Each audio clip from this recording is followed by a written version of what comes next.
So hello everyone, my self Aman Singh, first of MBBS student at KGMU Lucknow. तो आज के video में हम बहुत जल्दी से आयनिक इक्विलिब्रियम देखेंगे। इसमें देखो क्वेश्चन क्या है ना, देखो बनते तो इस क्वेश्चन इजी है, लेकिन कॉन्सेप्ट इसका थोड़ा सा कंसेप्चुअल है। तो देखो सारी चीज़ों को, जितने वेराइटी के क्वेश्चन इसमें एसिड बेस मिक्सचर पे बनते हैं, सॉल्युबिलिटी में बनते हैं, सारी चीज़ों को मैंने यहाँ कवर किया हुआ है। लास्ट टाइम में छोटा वीडियो रहेगा और इसको जल्दी से देख लो। इसमें क्या है कि चीज़ों को मैंने एक तरीके से, मतलब जैसे कि मैं हमेशा करता हूँ, मतलब कि मैंने एक जगह चीज़ों को समराइज किया है और उस पर बेस्ड कुछ प्रीवियस ईयर के क्वेश्चन बता दूंगा, ठीक है ना। पिछले 3-4 साल से देखो यही हाइड्रोलिसिस और बफर पे क्वेश्चन आ रहे हैं। तो हाइड्रोलिसिस और बफर का बेसिक कॉन्सेप्ट क्या है और उनको कैसे सॉल्व करना है, तो इसके बारे में बात करेंगे, ठीक है ना। तो देखो अपने यहाँ क्या है कि देखो एसिड एसिड का मिक्सचर है, बेस बेस का मिक्सचर है, तो नॉर्मल वही नॉर्मल वाला वही फार्मूला लगा क्वेश्चन सॉल्व हो जाता है। हालांकि उसको भी मैंने बताया। मैं यहाँ पे स्टार्ट कर रहा हूँ मिक्सचर ऑफ एसिड और बेस, ठीक है। Mixture of strong component and weak component, acid base mixture की बात होगी। तो देखो जैसे मान लो हमको करना है strong acid plus weak base का मिक्सचर पे हमको सवाल आएगा, या फिर weak acid plus strong base के मिक्सचर पे सवाल आएगा। और सवाल आएगा कैसे, स्ट्रॉन्ग वाला कंपोनेंट ज़्यादा है या वीक वाला कंपोनेंट ज़्यादा है, या फिर दोनों स्ट्रॉन्ग और वीक कंपोनेंट दोनों इक्वल है, ठीक है। मान लो strong acid plus weak base का मिक्सचर है, तो वीक वाला कंपोनेंट ज़्यादा है या स्ट्रॉन्ग वाला कंपोनेंट ज़्यादा है, या फिर दोनों इक्वल अमाउंट में है, ठीक है ना। तो इसी बेसिस पे तीन चीज़ें हैं। तो और तीन चीज़ों का 3 केस बनता है, वही हमको देखना है। तो जैसे मान लो स्ट्रॉन्ग एसिड और वीक बेस का मिक्सचर है, ठीक है, उसमें स्ट्रॉन्ग वाला कंपोनेंट ज़्यादा है, ठीक है, ठीक है। और स्ट्रॉन्ग एसिड वीक बेस है, या फिर वीक एसिड स्ट्रॉन्ग बेस है, कोई भी है, और स्ट्रॉन्ग कंपोनेंट और वीक कंपोनेंट दोनों इक्वल अमाउंट में है, तब हाइड्रोलिसिस होगी। स्ट्रॉन्ग कंपोनेंट और वीक कंपोनेंट में वीक वाला कंपोनेंट यदि ज़्यादा है तो बफर बनेगा, ठीक है ना। तो देखो तीनों चीज़ों को एक जगह समराइज ऐसे कर दिया है मैंने, ताकि आप लोगों को समझने में और याद रखने में आसानी हो। तो देखो जैसे मान लो स्ट्रॉन्ग एसिड और वीक बेस का मिक्सचर है, जिसमें देखो जैसे कि स्ट्रॉन्ग एसिड और वीक बेस का मिक्सचर है और उसमें स्ट्रॉन्ग वाला कंपोनेंट ज़्यादा है, स्ट्रॉन्ग वाला कंपोनेंट ज़्यादा है, ठीक है। स्ट्रॉन्ग वाला कंपोनेंट ज़्यादा होगा, तो जैसे मान लो strong acid plus weak base है और स्ट्रॉन्ग वाला कंपोनेंट ज़्यादा है, तो हम एसिड के सारे डेटा को लेकर कैलकुलेट कर देंगे और पीएच निकाल देंगे। वीक कंपोनेंट में क्या है, देखो इसका अमाउंट भी कम है, वी है भी वीक भी है, अमाउंट भी कम है, तो ये पीएच में बहुत ज़्यादा अपना रोल देगा नहीं, बहुत ज़्यादा इसका की रोल होगा नहीं उसमें, ठीक है। तो यदि स्ट्रॉन्ग कंपोनेंट ज़्यादा हो जाता है तो स्ट्रॉन्ग वन वाले को लो और उसके डेटा को यूज करके पीएच निकाल दो, ठीक है। वीक वाले को इग्नोर कर देना। दूसरी चीज़ ये है कि यदि स्ट्रॉन्ग कंपोनेंट और वीक कंपोनेंट इक्वल अमाउंट में है, मान लो स्ट्रॉन्ग एसिड है और वीक बेस है और दोनों इक्वल अमाउंट में है, ठीक। दोनों जब इक्वल अमाउंट में होंगे तो हाइड्रोलिसिस होती है। अब हाइड्रोलिसिस के सवालों में देखो क्या है कि एक लाइन का सवाल आता है और कॉन्सेप्चुअली करोगे तो थोड़ा लंबा हो जाएगा, और स्ट्रेस और टाइम के कमी की वजह से हम लोग इसमें क्वेश्चन गलत कर देते हैं। तो मेरा सजेशन ये है कि आयनिक इक्विलिब्रियम समझने के लिए खूब पढ़ लो, लेकिन एग्जाम से पहले फार्मूला एक बार जरूर ये वाला रट के जाना, पीएच वाला। तो पीएच का फार्मूला मैं याद करा देता हूँ कैसे करना है।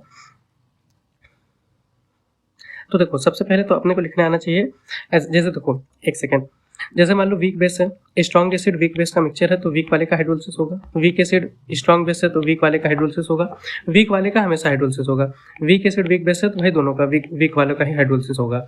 ये चीज़ याद रखना। हालांकि कॉन्सेप्चुअली भी तुम लोग समझ पढ़े हो तो जानते हो के, या फिर समझ सकते हो। जैसे कि वीक बेस जब रहेगा तो कैटायनिक हाइड्रोलिसिस होती है, याद रखना। वीक एसिड रहेगा तो एनायनिक हाइड्रोलिसिस होती है, ठीक है। इस चीज़ों को याद रखना। अब देखो पीएच का फार्मूला याद कैसे रखेंगे हम लोग, तो देखो ऐसे लिख लो पहले, pH is equal to 1/2 14 pkb log C, ठीक है। इस तरीके से लिखने आना चाहिए। यहाँ pkb है, यहाँ pk है। कैसे भाई, तो देखो वीक बेस है तो क्वेश्चन में pkb दिया होगा, वीक एसिड यदि है उसका हाइड्रोलिसिस हो रहा है तो क्वेश्चन में pK दिया होगा, और वीक एसिड वीक बेस है तो दोनों का हाइड्रोलिसिस हो रहा है तो pK और pKb दोनों दिया होगा, ठीक है ना। तो इस तरीके से लिख लो। वीक बेस है यदि तो pKb लगा के लिख लो यहाँ पे, वीक एसिड है तो pK लगा के लिख लो यहाँ पे ऐसे प्रॉक्सी, और वीक एसिड वीक बेस दोनों pK pKb दोनों लिख लो, ठीक है। अब देखो अपना फार्मूला लिखने का ट्रिक क्या है कि ए वाले को पॉजिटिव दे दो, बी वाले को निगेटिव दे दो, और जब ए वाला अपने आप को पॉजिटिव रहेगा तो सबको पॉजिटिव करेगा, और बी वाला जब अपने आप को निगेटिव करेगा तो सबको निगेटिव करेगा, ठीक है। तो देखो अब फार्मूला कैसे लिखेंगे, तो देखो पीकेबी के सामने माइनस लगा दो, बी के सामने माइनस तो इसको भी माइनस दे देगा, ए के सामने प्लस तो इसको भी प्लस दे देगा, और ए के सामने प्लस ही रहता है, बी के सामने माइनस रहता है, ठीक है। तो यहाँ से हाइड्रोलिसिस का फार्मूला क्लियर हो गया। तो 3 बार इसको लिखोगे याद हो जाएगा, ठीक है ना। अब आते हैं तीसरा अपना कंसेप्ट। मान लो स्ट्रांग कंपोनेंट और वीक कंपोनेंट में, मान लो स्ट्रांग कंपोनेंट और वीक कंपोनेंट में वीक कंपोनेंट अमाउंट ज़्यादा है, तो वहाँ पे बफर का फॉर्मेशन होगा। अब बफर कैसे बनेगा, मान लो एक एसिडिक बफर बन सकता है, एक बेसिक बफर बन सकता है, ठीक है। एसिडिक बफर में पीएच निकालेंगे, बेसिक बफर में पीओएच निकालेंगे। पीएच का formula pK plus log salt upon acid, याद रखना pOH equal to pKb log salt upon base, ये अब तक सबको याद होगा। लेकिन ये वाला थोड़ा सा टेढ़ा है। जैसे कई बार एग्जामिनर क्या करता है ना, पीएच या पीओएच ना पूछ के एच प्लस या ओएच माइनस का कंसंट्रेशन पूछ लेता है बफर के केस में। तो इसको याद रख लेना, यहाँ पे प्लस माइनस नहीं होता। कंसंट्रेशन के केस में मल्टीप्लाई करेंगे K a multiplied by acid by salt, यहाँ साल्ट बाई एसिड था ना जो हम लोग को जनरली याद रहता है। OH minus is equal to K b into base by salt, यहाँ साल्ट बाई बेस था तो यहाँ उसका उल्टा हो जाएगा और प्लस ना होकर यहाँ मल्टीप्लाई हो जाएगा। तो इस तरीके से इन दोनों चीज़ों को याद कर लेना। देखो इतनी चीज़ें याद कर ले तो जान लो 95% पॉसिबिलिटी है कि क्वेश्चन इसी में से फंसेगा, ठीक है ना। आओ क्वेश्चन करके देखते हैं। तो देखो जैसे यहाँ पे सवाल है pH of solution containing 50 ml each of 0.1 molar sodium acetate and 0.01 molar acetic acid, ठीक है दिया है। तो देखो पहले हम लोग डेटा लिख लेते हैं क्या क्या दिया है। तो डेटा पहले यदि लिखें तो CH3COONA, ये क्या है, ये अपना साल्ट है, और CH3COOH ये क्या है, अपना वीक एसिड है, ठीक है। इसका pKa भी हमको दिया है कितना, 4.57, ठीक है ना। ये अच्छा अमाउंट देख लो, अमाउंट कितना कितना दिया है, ये दिया है 50 ml 0.1 मोलर, ये दिया है 50 ml 0.01 मोलर, ठीक है। अब देखो अमाउंट सबसे पहले अमाउंट निकाला करो, मोल कितना हो जाएगा, मोल होता है मोलरिटी इंटू वॉल्यूम। तो मोलरिटी कितनी है 0.1, वॉल्यूम कितना है 50, तो मोल कितना हो जाएगा 5 मिलीमोल। ml में है ना, तो ml में है तो मिलीमोल, लीटर में रहता तो मोल। इसका मोल कितना हो जाएगा 50 इंटू 0.01 यानी कि 0.5 मिलीमोल। मिलीमोल में भी निकाल के कैलकुलेशन कर सकते हो, कोई दिक्कत नहीं है, मिली कैंसिल हो जाता है लास्ट में। अच्छा अब देखो यहाँ पे साल्ट है और क्या है, एसिड है, इन दोनों का क्या है, बफर है। बफर का फार्मूला सीधे सीधे चला दो। बफर का फार्मूला क्या है, pH is equal to pKa plus log, के दिया है ना क्वेश्चन में के दिया है, तो एसिड वाला लो pKa log salt divided by acid. PKa की वैल्यू दिया है 4.57, पीकेए की वैल्यू दिया है 4.57 प्लस लॉग साल्ट कितना है, साल्ट है अपने पास 5 मिलीमोल, एसिड कितना है 0.5, ये कितना हो जाएगा, ये हो जाएगा log 10, तो ये हो जाएगा 4.57 प्लस log 10, log 10 की वैल्यू कितनी हो जाएगी 1, ये कितना हो जाएगा 5.57। देखो एकदम इजी क्वेश्चन था, ऑन द स्पॉट आंसर आ गया, ठीक है। आ जाओ अगला सवाल देखते हैं। इसमें क्या है, pKb of diethylamine जो कि बेस है and pK of acetic acid जो कि वीक एसिड है are given this and this. अच्छा पीकेबी भी दिया है मतलब ये वीक बेस है, पीकेए भी दिया है मतलब ये वीक एसिड है, ठीक है। तो अपने पास क्या है, अपने पास क्वेश्चन में क्या क्या है, अपने पास एसिड है, बेस दिया है, ठीक है। एसिड का पीकेए कितना दिया है, एसिड का पीकेए दिया है 4.77, अब बेस का पीकेबी कितना दिया है, पीकेबी दिया है 3.27, ठीक है। अब यहाँ पे देखो अमाउंट के बारे में कुछ नहीं दिया है तो हम अमाउंट इक्वल मान लेंगे। तो वीक एसिड है अपने पास, वीक बेस है, ठीक है। पीके भी हमें हमको नोन है, ठीक है। वीक एसिड है, वीक बेस है। अब अपने को पता है वीक एसिड और वीक बेस यदि इक्वल अमाउंट में हो, अपने को पता है कि एसिड और बेस यदि इक्वल अमाउंट में हो तो हाइड्रोलिसिस होगी। तो हाइड्रोलिसिस का ये वाला फार्मूला सीधे चला दो 1 मिनट के लिए, तुरंत सॉल्व हो जाएगा। अब देखो फार्मूला क्या था, पीएच इज इक्वल टू लिखने आना चाहिए 12 पीकेए पीकेबी, इसमें लॉक्सी नहीं रहेगा, जब एक कंपोनेंट रहेगा पीके लॉक्सी या पीकेबी लॉक्सी, यहाँ पे पीके पीकेबी। अब ए के साथ प्लस बी के साथ माइनस, फार्मूला अपना रेडी है, 12 प्लस पीकेए कितना है 4.77, पीकेबी कितना है -3.27, ये हो जाएगा 15.5, ये हो जाएगा 7.75, ठीक है। एक लाइन का सवाल आता है, सॉल्व हो गया, प्रीवियस ईयर है सब। देखो आ जाओ आगे आ जाओ, ये 2019 का क्वेश्चन है। इसमें देखो क्या है, इसमें पूछा है which will make the basic buffer. तो पहले तो हमको पता ही है कि बफर कैसे बनता है, तो हम पहले चारों ऑप्शन को देख लेते हैं। ऑप्शन ए में है HCl NaOH, हम अमाउंट लिखने जा रहे हैं यानी कि मोल लिखने जा रहे हैं, अमाउंट ना। इसमें देखो 100 ml 0.1 molar, molarity into volume, mole आ जाएगा कितना हो जाएगा 100 इंटू 0.1 10, मिलीमोल। ये कितना हो जाएगा 0.1 इंटू 100, NaOH कितना हो जाएगा 0.1 इंटू 100 यानी कि 10। ऑप्शन बी पे आ जाओ, NaOH है प्लस NaOH है और क्या है CH3COOH है, ठीक है ना। NaOH है CH3COOH है।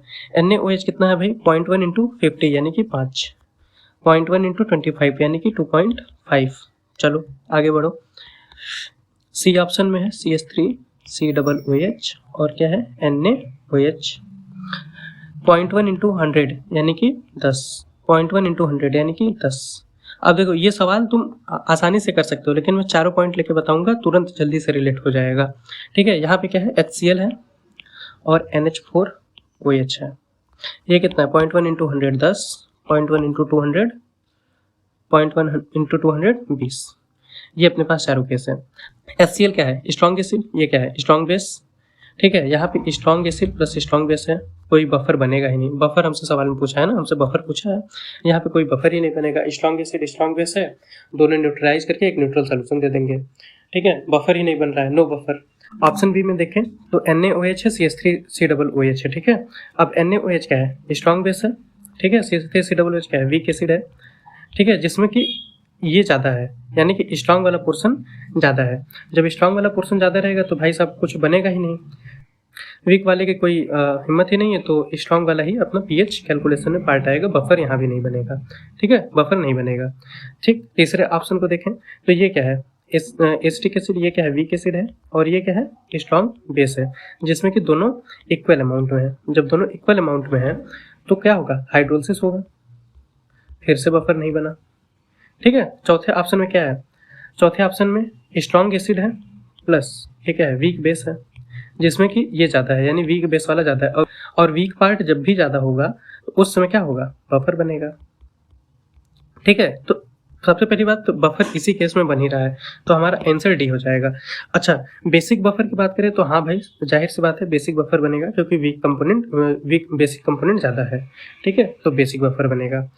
अगले क्वेश्चन पे आते हैं, तो देखो in a buffer solution containing, buffer का सवाल फिर से है, containing equal concentration of B minus and HB, ठीक है। B माइनस अपना क्या है ये साल्ट है, HB क्या है तो कोई बेस है, ठीक है। इक्वल कंसंट्रेशन है, दोनों इक्वल है, यानी जाहिर सी बात है हमको शुरू से ही पता चल गया।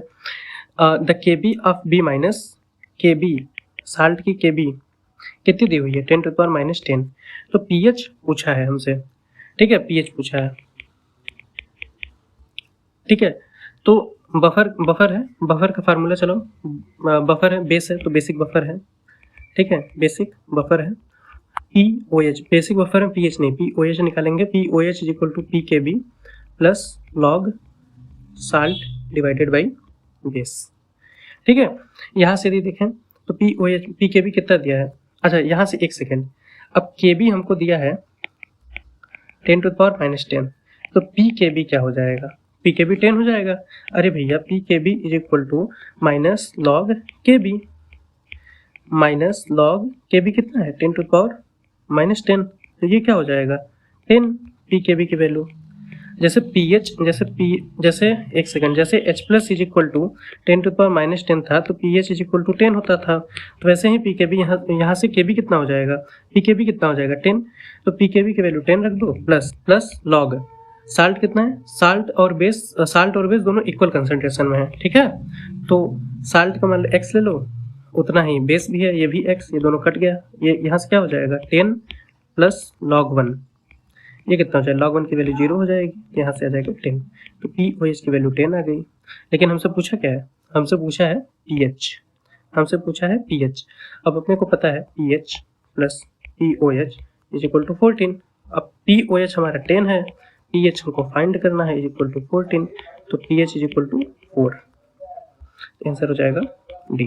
अब नेक्स्ट क्वेश्चन पे आते हैं, नेक्स्ट क्वेश्चन अपना है what will be the H plus in mole per litre, H plus कितना होगा solution that 0.2 molar CH3COONA and 0.1 molar acid, यानी कि ये साल्ट है, ठीक है, ये साल्ट है और ये एसिड है, ये साल्ट है और ये एसिड है, ठीक है ना। तो देखो क्या क्या है कंपोनेंट, CH3COONA साल्ट है और CH3COOH एसिड है, ठीक है। ये कितना दिया है, तो ये दिया है 0.2 मोलर, ये कितना दिया है 0.1 मोलर, ठीक है ना। और क्या है, वॉल्यूम हमको दिया नहीं तो हम वॉल्यूम दोनों में इक्वल ले लेते हैं। तो सब देखो, जब इक्वल वॉल्यूम मानना हो तो हमेशा 1 माना करो, कैलकुलेशन इजी हो जाती है। देखो इक्वल वॉल्यूम है ही तो वी क्यों लिखोगे, 1 लीटर मान लो ना दोनों में, इसका भी 1 लीटर इसका भी 1 लीटर। तो अब यहाँ से हम पूछा क्या है यहाँ से पूछा है what will be the H plus concentration, ठीक है। और Ka हमको दिया है, ठीक है, इसका हमको Ka दिया है, Ka दिया है 1.8 इंटू 10⁻⁵। तो जाहिर सी बात है यहाँ पे क्या हो रहा है, यहाँ पे सबसे पहले तो मोल निकाल लो, सबसे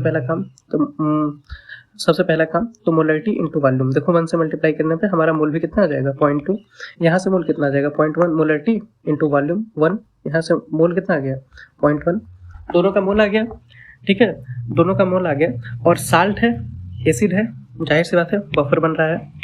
तो बफर का फार्मूला हम चला देंगे पीएच वाला, लेकिन पीएच वाला नहीं चलाएंगे, क्यों, क्योंकि हमको H प्लस पूछा है। तो जैसे कि हम बताए थे ये वाला फार्मूला कि जब कंसंट्रेशन पूछ रहे तो H plus is equal to Ka into salt upon acid नहीं, एसिड अपन साल्ट, ठीक है, ये वाला फार्मूला चला दो। यहाँ से हो जाएगा H plus is equal to Ka की वैल्यू हो जाएगी 1.8 इंटू 10⁻⁵। एसिड कितना हो जाएगा, एसिड का कंसंट्रेशन, तो एसिड का मोल अपने पास 0.1 है, यदि इसका कंसंट्रेशन निकालना है तो डिवाइडेड बाय वॉल्यूम, वॉल्यूम कितना लिया हूँ मैं 1, तो वही आ जाएगा इसका कंसंट्रेशन, डिवाइडेड बाय वॉल्यूम तो यही उसका भी कंसंट्रेशन आ जाएगा। तो एसिड का कंसंट्रेशन कितना हो जाएगा 0.1, ठीक है, साल्ट का कंसंट्रेशन कितना हो जाएगा 0.2, ये कितना हो जाएगा 1.8 इंटू 10⁻⁵ इंटू 1/2, ये कितना हो जाएगा 0.9 इंटू 10⁻⁵, ये कितना हो जाएगा 9 इंटू 10⁻�6, ठीक है कोई ऑप्शन डी। तो ये वाला ऐसे बफर आएगा। तो अब देखो थोड़ा सा मैं बता देता हूँ जनरल क्वेश्चन कौन कौन से आते हैं।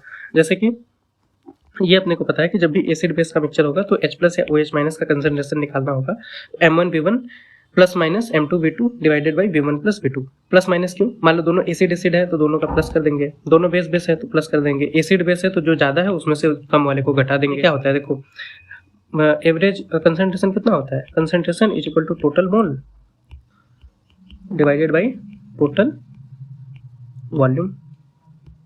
तो टोटल वॉल्यूम तो ये हो गया, टोटल मोल के लिए मोल ऑफ पहला, मोल ऑफ दूसरा, दोनों का जो प्लस माइनस कर देंगे तो नेट मोल आ जाएगा divided by net volume, total volume. तो हमारा यही कंसंट्रेशन होता है ना, तो दोनों एक ही चीज़ लिखी हुई है, ठीक है, दोनों एक ही चीज़ लिखी हुई है। अब देखो यहाँ से आ जाओ, pH of 0.1 molar NaOH solution will be, यहाँ से pH पूछा है 0.1 मोलर NaOH सोल्यूशन का, ठीक है। तो OH माइनस कितना यहाँ से हो जाएगा 0.01 यानी 0.01 यानी कि 10⁻²। तो POH कितना हो जाएगा, ये हो जाएगा 2, ठीक है ना। POH is equal to minus log OH minus, ये क्या हो जाएगा माइनस लॉग OH 10⁻², ये हो जाएगा 2, ठीक है ना।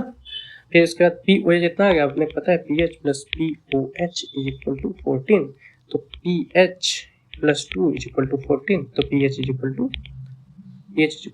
12, ऑप्शन सी, ठीक है।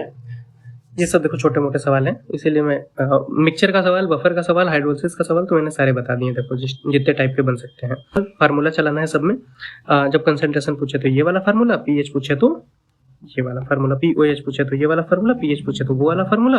बस यही 3-4 फार्मूले हैं, आपका आयनिक का सवाल बन जाएगा। जैसे देखो ये बेसिक सवाल है, कौन सा, what will be the pH of resulting solution when equal volume of 0.1 molar NaOH and 0.01 molar HCl is mixed, ठीक है ना। तो यहाँ पे देखो जैसे NaOH है, HCl है, क्या है, इक्वल वॉल्यूम है, इसका वॉल्यूम V है, वन ही ले लो वॉल्यूम, इसका वॉल्यूम कितना ले लो 1, इक्वल है तो इतना ऐसे ही लो। ये कितना है 0.1 मोलर, ये कितना है 0.01 मोलर, ठीक है ना। तो मोल कितना हो जाएगा, मोलरिटी इंटू वॉल्यूम, 1 से मल्टीप्लाई करो, इसको इससे मल्टीप्लाई करो, वही आएगा 0.1। इसका मोल कितना आ जाएगा 0.01, 1 लेने का देख रहे हो कितना फायदा है। अब देखो कौन सा ज़्यादा है, NaOH ज़्यादा है, यानी बेसिक सोल्यूशन बनेगा, तो हम OH माइनस का कंसंट्रेशन नेट निकलेगा, ठीक है।